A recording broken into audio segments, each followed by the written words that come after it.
ஸ்ரீ நற்பவி தமிழ் உறவுக்கு வணக்கம். எங்களுக்கு தொடர்ந்து ஆதரவு தர சப்ஸ்கிரைப் செய்து பெல் ஐக்கான் பட்டனை அழுத்தவும். திமுகவை அழிக்க நினைக்கும் காங்கிரஸ், பாஜக காங்கிரஸின் பலே திட்டம், இதைத்தான் நம்ம இன்னைக்கு பார்க்க போகிறோம்.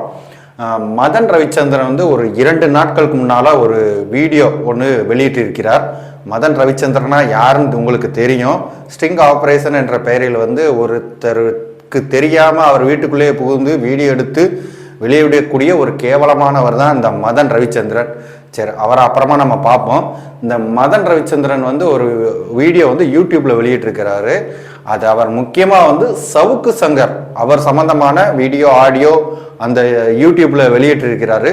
அதில் முக்கியமாக பார்க்கப்படுகிறது என்னவென்றால், சவுக்கு சங்கரின் சகோதரியை கல்யாணம் செய்த நம்ம சசிகாந்த் செந்திலை பற்றிய தகவல் தான். இது சம்பந்தமானது தான் இப்போ சமூக வலைதளத்தில் ஒரு பிரபலமாக பேசப்பட்டு வருகிறது. இந்த சசிகாந்த் செந்தில் இப்போ திருவள்ளூர் தொகுதியில் போட்டியிடுகிறார். இவர் யார் என்றால், கர்நாடகாவில் காங்கிரஸ் வெற்றிக்கு மிக முக்கியமாக பார்க்கப்பட்டவர் தான். இவர் தான் அங்கே தேர்தல் பொறுப்பாளராக, மாநில தேர்தல் பொறுப்பாளராக அங்கே கர்நாடகாவில் இருந்தார். அந்த காங்கிரஸ் கர்நாடகாவில் வெற்றி பெறுவதற்கு இவர்தான் முக்கிய காரணம். மதன் ரவிச்சந்திரன் அந்த வீடியோவில் என்ன கூறியிருக்கிறார்னா, சசிகாந்த் செந்தில் ஐஏஎஸ் பதவியிலிருந்து வெளியேறிய காலகட்டமும் அண்ணாமலை ஐபிஎஸ் இருந்து வெளியேறிய காலகட்டமும் ஒரே இதா இருக்கு. மேலும் அண்ணாமலை மனைவிக்கும் சசிகாந்த் செந்தில் மனைவிக்கும் தொழில் ரீதியாக அவர்களிடையே தொடர்பு இருக்கிறது. அது மட்டுமல்லாமல் சசிகாந்த் செந்திலோட குடும்பத்தை பற்றியும் மதன் ரவிச்சந்திரன் அந்த வீடியோல தெளிவா கூறியிருப்பாரு. இந்த சசிகாந்த் செந்தில் ஒரு விஷங்கிற மாதிரி அவர் அந்த வீடியோல கூறியிருப்பாரு. இதற்கு சசிகாந்த் செந்தில் ஐஏஎஸ் சசிகாந்த் செந்தில் அவர் தரப்பில் விளக்கம் தரப்பட்டிருக்கிறது சமூக வலைதளத்தில். சுத்தமா அறிமுகம் இல்லாத, என் மனைவிக்கு சம்பந்தமே இல்லாத ஒரு ஆளிடம் எங்கள் மனைவி தொழில் ரீதியாக தொடர்பு வைத்திருக்கிறது என்று கூறுவது ஒரு அபட்டமான ஒரு பொய்யான அவதூறுகளை வலதுசாரி இயக்கங்கள் எனக்கு எதிராக பரப்பிவிட்டு வருகிறது. நான் திருவள்ளூர் தொகுதியில் வெற்றி பெறக்கூடாது என்ற ஒரே காரணத்திற்காக தவறான தகவல்களை எனது மனைவியை பற்றியும் எனது குடும்பத்தை பற்றியும் சம்பந்தமே இல்லாம அந்த தகவல் அந்த வீடியோவில் வெளியிட்டிருக்கிறார்கள் அப்படிங்கிற மாதிரி சசிகாந்த் செந்தில் தனது தரப்பு விளக்கத்தை கூறியிருக்கிறார். அதாவது ஒரு பொய்யான அவதூறை எனது குடும்பத்தையும் எனது மனைவி பற்றியும் வெளியிட்டிருக்கிறார்கள் என்று சசிகாந்த் செந்தில் சமூக வலைதளத்தில் தெரிவித்திருக்கிறார். முதல்ல, அண்ணாமலைக்கும் சசிகாந்த் செந்திலுக்கும் தொடர்பு இருக்கிறதா என்றால் அது நமக்கு தெரியாது. ஆனால் திமுகவை காங்கிரஸ் அழிக்கணுங்கிறதுக்கு சில காரணங்கள் இருக்கிறது. அது என்ன காரணம் என்றால், இப்போ காங்கிரஸ் பாஜக மாதிரி மாநில துணை இல்லாமல் ஒரு ஆட்சியை பிடிக்க முடியாது. அது 2006 அந்த 11 காலகட்டத்திலையுமே, அதாவது 2004-9 காலகட்டத்தில் அந்த மாநில கட்சிகளின் உதவியோட தான் காங்கிரஸ் ஆட்சியை பிடித்தது. ஆனால் எந்த கட்சியை உதவியுடன் ஆட்சியை பிடித்ததோ அதே கட்சியால தான் 2014 தோல்வியுற்றது காங்கிரஸ்.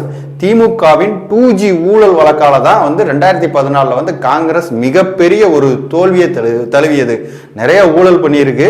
ஆனால் 2G ஊழல் தான் அதுக்கு ஒரு மிகப்பெரிய ஒரு தோல்வியை தழுவியிருக்கு. இதனாலதான் காங்கிரஸ் என்ன நினைக்கிறாங்கன்னா, பாஜக மாதிரியே ஒவ்வொரு மாநிலத்திலும் காங்கிரஸ் வளர்ச்சி அடைய வேண்டும் என்று ஒரு முக்கிய குறிக்கோளாக செயல்பட்டு வருகிறது. அதற்கு எடுத்துக்காட்டாக தான் தெலுங்கானாவில் ரேவந்த் ரெட்டி அவருடைய தலைமையில காங்கிரஸ் தெலுங்கானாவில் மிகப்பெரிய வெற்றி அடைந்திருக்கிறது. அதே மாதிரி தமிழ்நாட்டிலும் செயல்படுத்த வேண்டும் என்றால் அத மாதிரி ஈக்குவலான ஒரு தலைவர் தமிழ்நாட்டில் கிடையாது. ஆனா சசிகாந்த் செந்தில் நம்ம கர்நாடகாவில் அவருடைய திறமையை பார்த்து இவரை வைத்து தமிழ்நாட்டில் நம்ம தமிழ்நாட்டை ஆட்சியை பிடிக்க முடியும், திமுகவோட துணை வேண்டாம், ஏன்னா திமுக ஊழல் கட்சி, அதனால் மீண்டும் நாம் கெட்ட பேர் தான் வாங்குவோம் என்று காங்கிரஸ் தரப்பு நினைக்கிறது. அதனால் சசிகாந்த் ஃபர்ஸ்ட் திருவள்ளூர் தொகுதியில் வெற்றி பெற்றால் அவர் அந்த மக்களுக்கு செய்யும் நன்மைகளை வைத்து தமிழ்நாட்டை ஆட்சியை பிடிக்கலாம் என்ற எண்ணமும் இருக்கலாம். ஏன்னா காங்கிரஸ் பாஜக மாதிரி தனி மாநிலத்தில் தன்னாட்சி அதிகாரம், தனியா அதிகாரம் இருந்தால் மட்டுமே காங்கிரஸ் வந்து ஆட்சியை பிடிக்க முடியும்.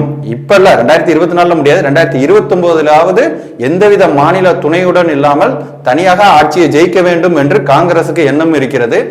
அதற்கு வந்து சசிகாந்த் செந்தில் தமிழ்நாட்டில் ஆட்சியை பிடிப்பதற்கு மிகப்பெரிய உறுதுணையாக இருப்பார் என்று காங்கிரஸ் நம்புகிறது. இதன் காரணமாக கூட இருக்கலாம் என்று நம்பப்படுகிறது. ஆனால் திமுக தரப்பு இது உண்மையா என்று விசாரித்து வருகிறார்கள்.